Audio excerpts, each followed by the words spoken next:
Hi everyone, my name is Costa and today I'm gonna show you how to create this trigger button inside Framer.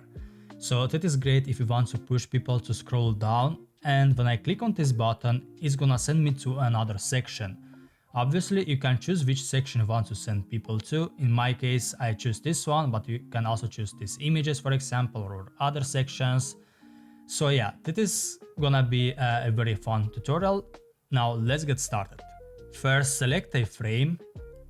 For the width I will type in 16 pixels and for the height 40 pixels. Now let me zoom in, add a radius, remove the fill, add a border of 2 pixels,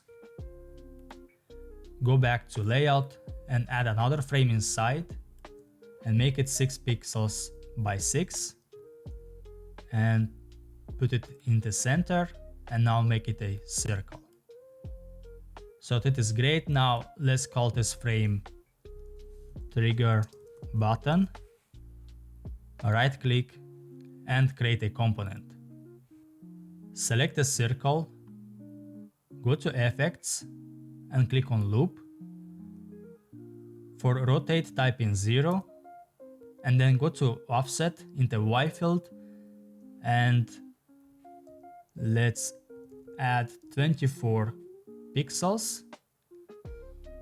Now click on linear and make this slower. Something like this should work. And now select a variant, click on link and create a new variable. Click on smooth and now go back to home. So let me put this inside my hero section. The next thing we have to do, guys, is to create a scroll section. So in your case it's gonna be like this. Now you have to click on scroll section and call it whatever you want. I will call it images. And now select a button, click on this link field, select home and then select the new section that we created, the scroll section.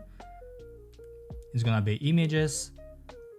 And when I preview this, it looks like this. And when I click on the button, it's gonna send me to this section. So that is it, guys. Thank you so much for watching this video. See you next time.